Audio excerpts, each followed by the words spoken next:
नमस्कार मित्रों, दीपक शर्मा। मित्रों, स्वागत है आप सब लोगों का हमारे खास और विशेष कुंडली के रहस्य कार्यक्रम में। मित्रों, कई बार ऐसी अद्भुत घटनाएं हो जाती हैं जिनका अत्यंत ही विशेष प्रभाव हमारे जीवन पर देखने को मिलता है।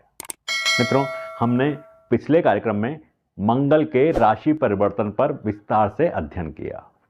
मित्रों, मंगल ग्रह ने 5 फरवरी 2024 को अपना राशि परिवर्तन किया और अपनी उच्च की राशि मकर राशि में प्रवेश किया।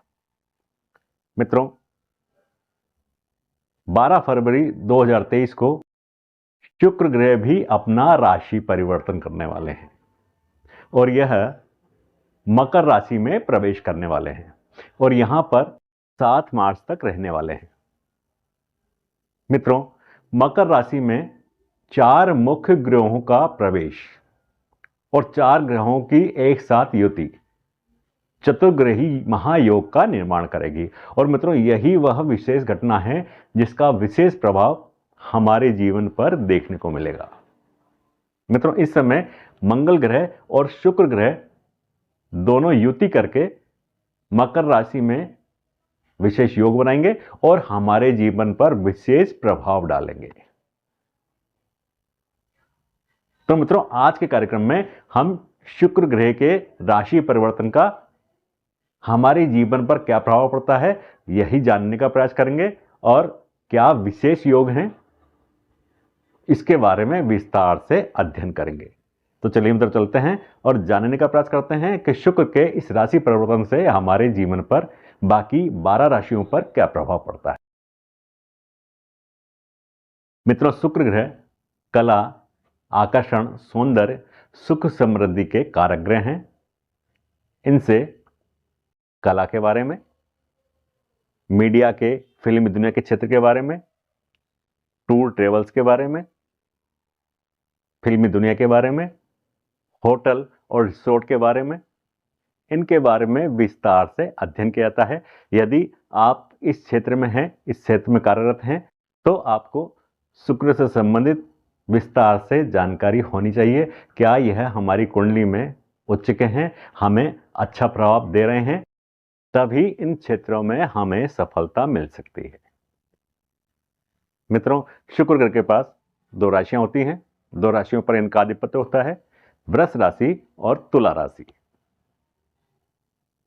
मित्रों, जिस प्रकार से शनिदेव की 2 राशियां होती हैं, उसी प्रकार के शुक्र ग्रह की भी 2 राशियां होती हैं और इनके पास भी शनिदेव की तरह ही जो राशियां होती हैं उनमें से एक राशि पृथ्वी तत्व राशि होती है और दूसरी राशि वायु तत्व राशि होती है।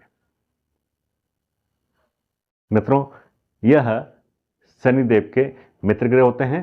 इसलिए जब शुक्र ग्रह अब 12 फरवरी को जैसे ही मकर राशि में प्रवेश करेंगे तो यह अपने मित्र की राशि में प्रवेश करेंगे, क्योंकि शनिदेव इनके मित्र हैं। तो मित्र की राशि में जैसे ही प्रवेश करेंगे इनका शुभ प्रभाव हमें यहां पर देखने को मिलेगा।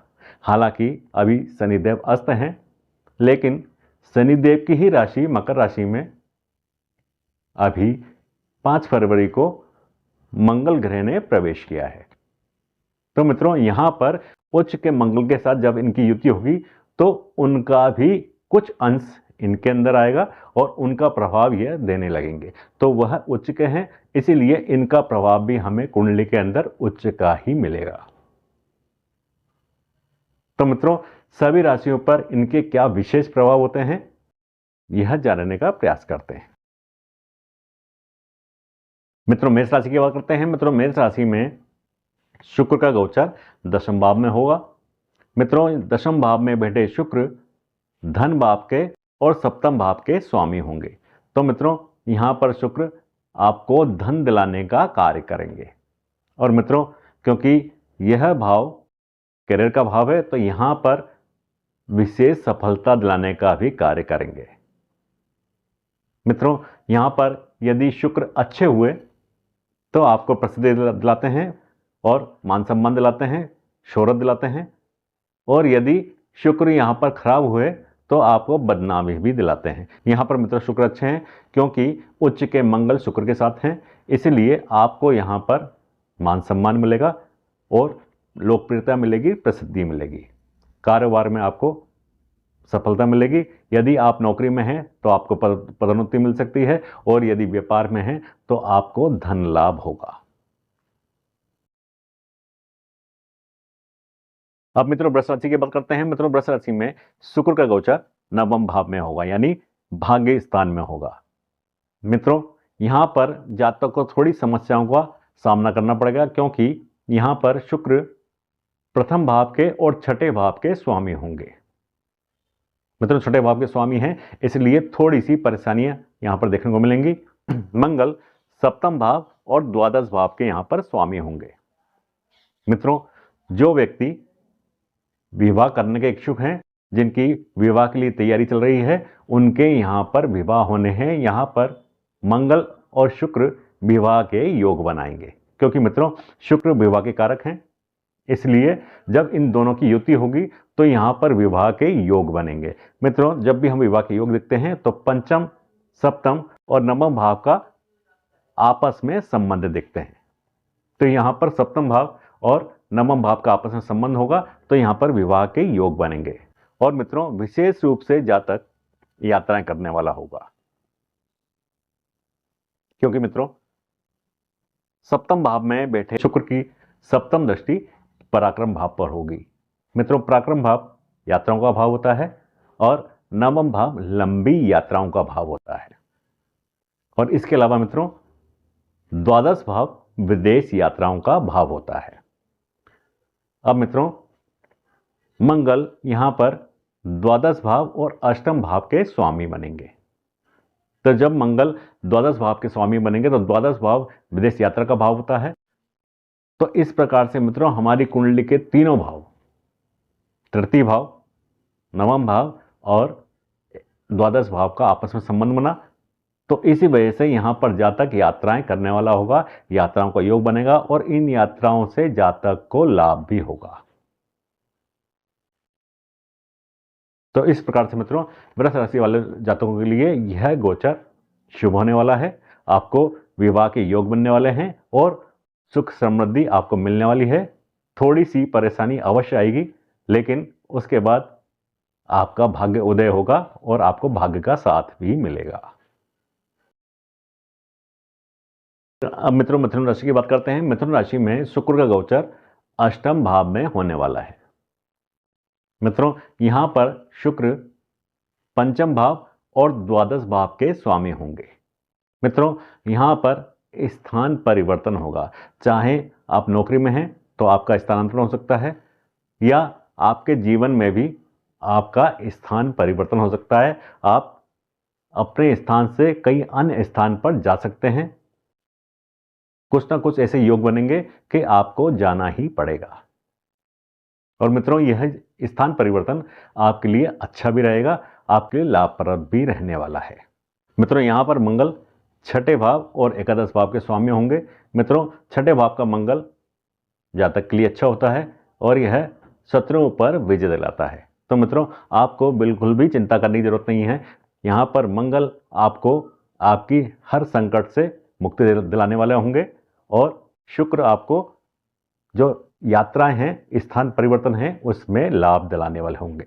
तो मित्रों कुल मिलाकर कह सकते हैं कि मिथुन राशि वालों के लिए यह गोचर अच्छा होने वाला है। अब मित्रों कर्क राशि की बात करते हैं। मित्रों कर्क राशि में शुक्र का गोचर सप्तम भाव में होने वाला है। मित्रों सप्तम भाव में शुक्र ज्यादा अच्छा प्रभाव नहीं देते हैं, यह शुभ प्रभाव नहीं देते। यहां पर शुक्र चतुर्थ भाव और एकादश भाव के स्वामी होते हैं। लेकिन मित्रों क्योंकि मंगल उच्च के हैं और मंगल के साथ इनकी युति है, इसलिए यहां पर जातक को अत्यंत ही शुभ प्रभाव देखने को मिलेंगे। यहां पर जातक के लिए विवाह के योग बनेंगे। जिन जातकों को विवाह करना है, विवाह की जिनकी तैयारी है, उनको यहाँ पर विशेष रूप से सफलता मिलने वाली है। उनको यहाँ पर विवाह के योग बनने वाले हैं, क्योंकि मित्रों यहाँ पर गुरुदेव बृहस्पति दसम भाव में विराजमान है। गुरुदेव बृहस्पति की दसम भाव में उपस्थिति यहाँ पर विशेष योग बनाएगी, जिसके कारण विवाह के योग बनेंगे। तो मित्रों क्योंकि गुरुदेव बृहस्पति और शुक्र दोनों ही विवाह के कारक ग्रह हैं, इसलिए इन तीनों के मिलने से, तीनों का संबंध बनने से यहाँ पे विवाह के योग बनेंगे। तो मित्रों कुल मिलाकर कह सकते हैं कि कर्क राशि वाले जातकों के लिए शुक्र का गोचर काफी अच्छा होने वाला है। अब मित्रों सिंह राशि की बात करते हैं। मित्रों सिंह राशि में शुक्र का गोचर छठे भाव में होने वाला है। मित्रों यहां पर शुक्र तृतीय भाव और दसम भाव के स्वामी बनते हैं। मित्रों दसम भाव कर्म का भाग है, अत्यंत महत्वपूर्ण भाग है और यहां पर जातक को कठोर परिश्रम करवाएंगे। मित्रों यहां पर शुक्र रोग रूप ऋण में वृद्धि करने वाले हैं और शत्रु भी बढ़ाने वाले हैं। तो मित्रों यहां पर जातक को थोड़ा ख्याल रखना पड़ेगा।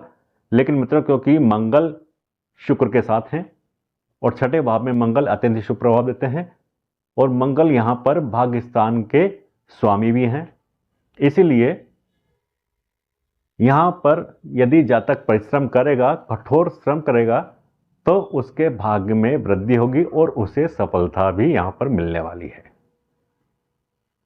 क्योंकि तृतीय भाव परिश्रम का है, संघर्ष का है, तो जातक को यहां पर परिश्रम तो करना ही है, संघर्ष तो करना ही है। उसी के बाद जातक को यहां पर सफलता मिलने वाली है, क्योंकि उसके भाग्य में उसके कर्म के द्वारा ही वृद्धि होगी। तो यहां पर शुक्र का गोचर जातक के लिए श्रम कराने वाला होगा और संघर्ष कराने वाला होगा। अब मित्रों कन्या राशि की बात करते हैं। मित्रों कन्या राशि में शुक्र का गोचर पंचम भाव में होने वाला है। मित्रों यहां पर शुक्र धन भाव और भाग्य भाव के स्वामी होंगे। मित्रों पंचम भाव संतान का भाव होता है और शुक्र संतान के कारक हैं, परिवार के सुख समृद्धि के कारक ग्रह हैं, इसलिए यहां पर इन सुखों को बढ़ाने वाले होंगे। मित्रों संतान पक्ष की ओर से थोड़ी सी परेशानी अवश्य आ सकती है, लेकिन यह यहां पर जातक के सुखों को बढ़ाने वाले होंगे, पारिवारिक सुख में वृद्धि करने वाले होंगे। मित्रों यहां पर शुक्र जातक को जुआ, सट्टा, लॉटरी, शेयर मार्केट के माध्यम से धन भी कमाने वाले होंगे, क्योंकि शुक्र धन भाव के स्वामी है। इसलिए यहां पर इन तरीकों से शुक्र जातक को धन कमाएंगे। मित्रों शुक्र यहां पर भाग्य भाव के स्वामी भी हैं, तो पंचम भाव में जब शुक्र आएंगे तो जातक को कई तरीकों से सुख समृद्धि देने वाले होंगे। तो मित्रों आप लोगों के लिए यह गोचर अत्यंत ही श्रेष्ठ होने वाला है। अब मित्रों तुला राशि की बात करते हैं। तुला राशि में शुक्र का गोचर चतुर्थ भाव में होने वाला है। मित्रों चतुर्थ भाव में शुक्र लग्न के और अष्टम भाव के स्वामी होते हैं। तो मित्रों यहां पर जातक के लिए यह गोचर अत्यंत श्रेष्ठ होने वाला है। यदि जातक ने मकान, वाहन, भवन के बारे में सोच रखा है तो यहां पर उसको शुभ समाचार मिल सकते हैं। जातक नया मकान या वाहन यहां पर खरीद सकता है, उसको यहां पर खरीदने के योग बनते हैं और धन प्राप्ति के भी योग बनते हैं। जातक को यहां पर यात्राएं करने को मिलेंगी, यात्राओं का लाभ मिलेगा। ऐसे योग बनेंगे कि जातक को यात्रा करनी पड़ सकती है। तो मित्रों कुल मिलाकर कह सकते हैं कि आप लोगों के लिए यह गोचर अत्यंत ही श्रेष्ठ होने वाला है और आपको यहां पर लाभ मिलने वाला है। अब मित्रों वृश्चिक राशि की बात करते हैं। वृश्चिक राशि में शुक्र का गोचर तृतीय भाव में होने वाला है। मित्रों यहां पर शुक्र सप्तम भाव के और द्वादश भाव के स्वामी होंगे। मित्रों यहां पर शुक्र जातक को यात्रा कराने वाले होंगे। जातक को आलस्य अपने जीवन से निकालना होगा और कठोर परिश्रम करना होगा। यदि मित्रों जातक कठोर परिश्रम करता है, संघर्ष करता है, तो यहां पर उसको सफलता भी मिल सकती है, लेकिन आलस्य तो जातक को छोड़ना ही होगा। एकादश भाव विदेश यात्रा का है। यदि यात्राएं करता है, जातक यात्रा करता है, तो उसको यहां पर लाभ भी मिल सकता है। यात्राओं से जातक को लाभ मिलेगा। और यदि विवाह के बारे में जातक के योग नहीं बने हैं तो इस गोचर के होने से उनको विवाह के योग भी बनेंगे और उनको व्यापार में भी सफलता मिलेगी। तो मित्रों कुल मिलाकर कह सकते हैं कि वृश्चिक राशि वालों के लिए यदि वह परिश्रम करते हैं, कठोर मेहनत करते हैं, तो उनको सफलता भी इस योग में मिल सकती है। अब मित्रों धनु राशि की बात करते हैं। धनु राशि में शुक्र का गोचर धन भाव में होने वाला है। मित्रों, शुक्र धन के भी कारक होते हैं और धन भाव में शुक्र का गोचर, और यहां पर बैठे शुक्र एकादश भाव के और छठे भाव के स्वामी भी होंगे। तो मित्रों, यहां पर शुक्र आप लोगों के लिए विशेष लाभ देने वाले हैं, आपका धन संचय कराने वाले हैं। यदि आपके पास धन रुकता नहीं है, जुड़ता नहीं है, तो यहां पर शुक्र आप लोगों के लिए लाभ देने वाले हैं और धन का लाभ देने वाले हैं। एकादश भाव के स्वामी हैं, इसलिए आपको धन कमाने के नए नए तरीके बताएंगे, अवसर पैदा करेंगे, जिससे आप लाभ प्राप्त कर सके। तो मित्रों, कह सकते हैं आप लोगों के लिए यह गोचर अत्यंत ही श्रेष्ठ होने वाला है। अब मित्रों, मकर राशि की बात करते हैं। मित्रों, मकर राशि में जब शुक्र गोचर करेंगे तो यह लग्न भाव में होंगे और यहां पर यह पंचम भाव और दसम भाव के स्वामी होंगे। मित्रों, यहां पर शुक्र व्यक्ति के व्यक्तित्व को चमकाने वाले होंगे, क्योंकि मित्रों शुक्र चमक दमक के कारक ग्रह हैं।